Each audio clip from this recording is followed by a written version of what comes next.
Hello dear current and future EV owners. In today's video, and after an extensive research, I have uncovered a unique category of automobiles known in China as a word that translates to old man happy car. These vehicles are primarily popular among the elderly in second-tier cities, providing a convenient way to get to the market or pick up grandkids from school. Though their legality is questionable even in China, they serve their purpose well. Join me as we dive into the fascinating world of these unconventional cars and discover what makes them so special and so cheap.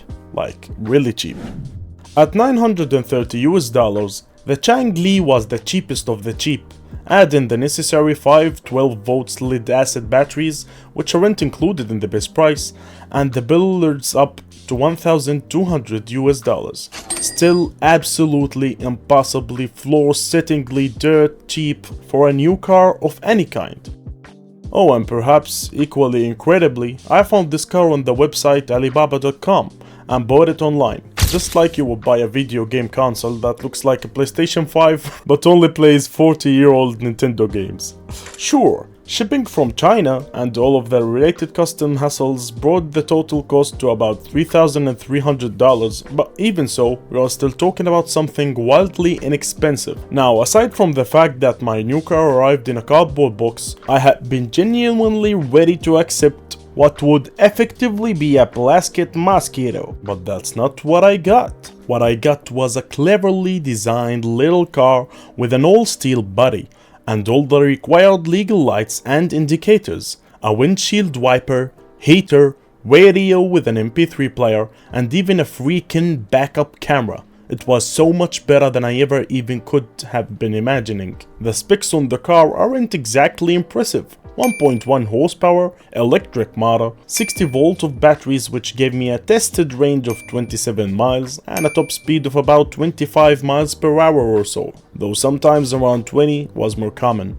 My kid is able to run up a hill faster than this car, and yet somehow it works. It actually does more than just work. It's a usable transportation solution for far more of my normal transportation needs than I had ever guessed. While it may have come into my life as a joke, it very rapidly became an actual useful car. I used to go to the grocery store, I sometimes took my kids to school in it, or to a friend's house. I picked up takeout, I got parts from the auto parts store when one or more of my real cars needed repair.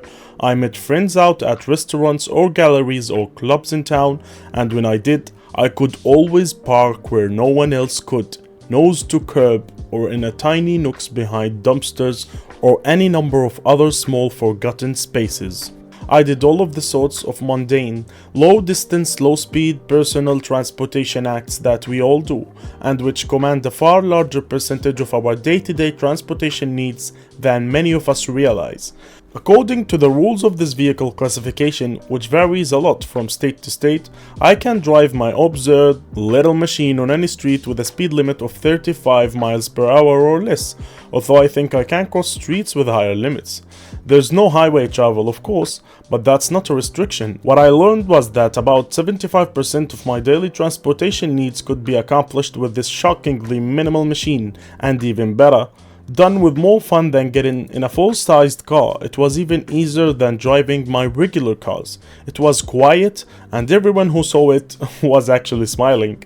Compared to a real EV, like let's say a Tesla Model 3, this thing is a joke. But it's a joke that can get you from a place to another, like to the grocery store, in the same amount of time when driving through town, and accomplish pretty much the same job for a tiny fraction of the price, and without howling around an extra 3,000 pounds of car and battery that were, for the purpose of a trip like a grocery run, just dead weight. There's something in the automotive industry known as vehicle demand energy, which basically refers to the amount of energy needed to simply put the whole car in motion.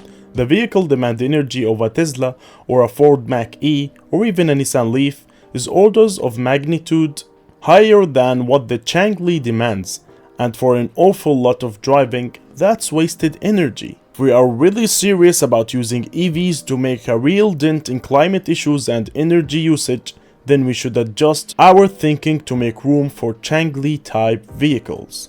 Side by side with a real car, the Changli looks like a comical shrunken subset, but compared to other minimalistic electric low-speed transportation solutions like an e-bike, it feels like being carried in a luxurious silken draped leather.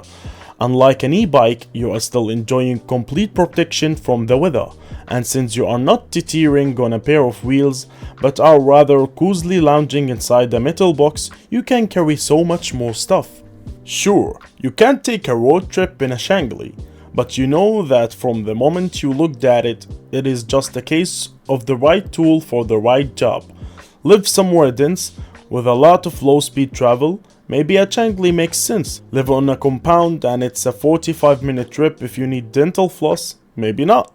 There will always be a place for long-range, comfortable and safe EVs, capable of high speeds and long road trips, but they don't need to be your daily driver.